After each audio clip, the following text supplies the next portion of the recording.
Yep. All right. Yeah. Sorry for that technical delay there. Hello, I'm Ed Onwe. I've been in the aerospace industry for over 25 years, and primarily in the maintenance, repair, overhaul space, supporting customers in the commercial defense sectors. Boeing Global Services, ST Engineering, and leading airlines in the world have benefited from my expertise and leadership, where I've had the unique opportunity of leading teams to achieve performance and excel in great results. I believe that advanced air mobility marks the advent of an exciting frontier in the evolution of aviation and human flight, and I'm delighted to be part of the journey. My contact is right there. Anyone who finds the need to get a hold of me on LinkedIn, feel free to do that. And I'll go straight by saying it was Francis Assisi who said that you have to start by doing what is necessary. Then you do what's possible, and suddenly you'll be doing the impossible. And for advanced air mobility to have a game changing impact on the human experience of transportation and the movement of goods and services, we have to do the necessary. The FAA Reauthorization Act of 2024 clearly demonstrates the FAA's commitment to making the aviation system safer, more efficient, and accessible.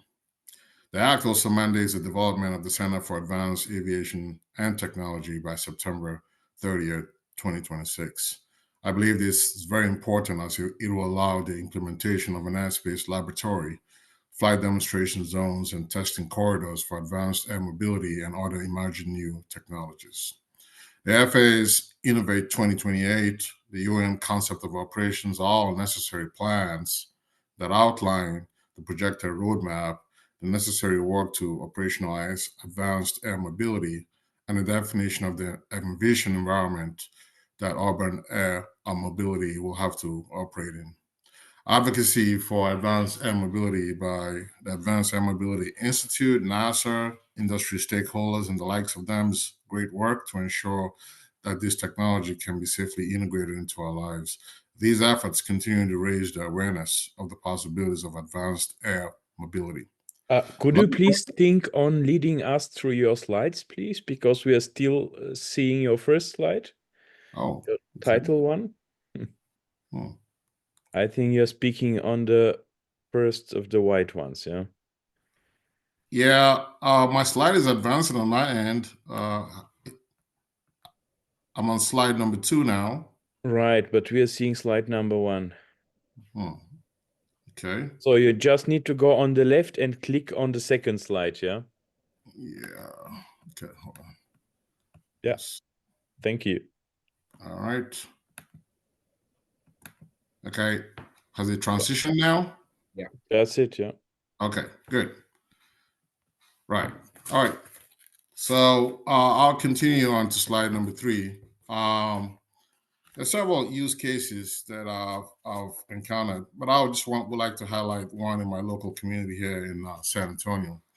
Last summer, the San Antonio Express News ran a headline that went like this: Port San Antonio is jockeying to be the flight car hub. In the article, Brandon Lingle quoted Port San Antonio CEO Jim Pershberg, and he said, "We really got an immediate need for this aircraft as we keep adding people to our campus." Of course, this captured my interest.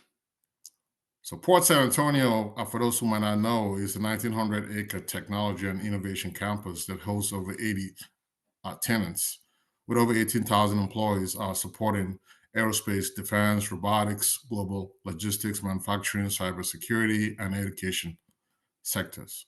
A market study completed by the HNTB for Port San Antonio explored 3 categories of options. And the first is improving mobility for the over 18,000 people who work at Port San Antonio.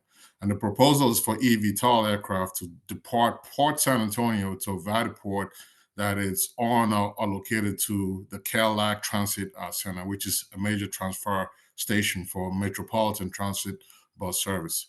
In this proposal, an eVTOL aircraft will be able to depart Port San Antonio, remain entirely in the Class D airspace for Kelly Airfield, and under the control of the Kelly Field Air Traffic Control Center.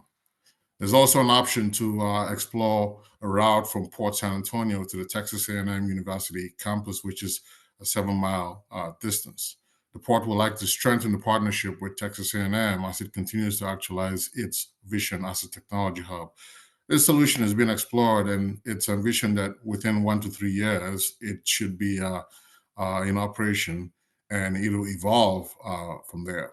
Another option is a first responder emergency medical service using eVTOL aircraft for passenger transport from Port San Antonio to the University Hospital, which is a large hospital system in the area. And then lastly, the port is also exploring cargo operations throughout the Port San Antonio facility using eVTOL aircraft.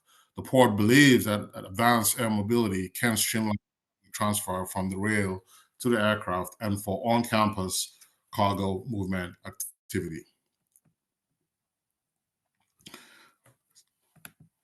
So as we talk about what the possibilities of the future hold and the factors that might affect the advent of advanced air mobility.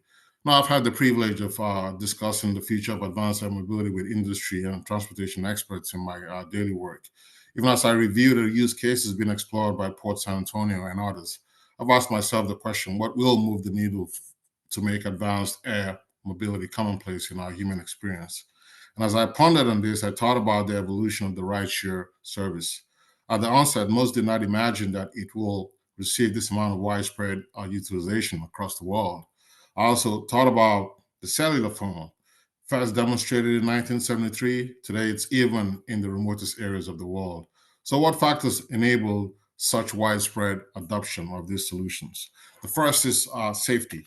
As public safety and stakeholders continue to prioritize the safety of advanced air mobility vehicles, its viability as a transportation option will continue to surge. Passengers and users of advanced air mobility vehicles must enjoy a safety and security assurance system that surpasses what is being enjoyed today in conventional aircraft travel. Affordability. Affordability is the next important factor. All efforts should be geared towards reducing the cost of advanced air mobility technologies and operations to increase access for the larger middle class. Lastly, it has to be sustainable. By this, I mean that it has to be environmentally friendly and there has to be a robust ecosystem for sustainment and the rapid evolution of technology to match operational challenges.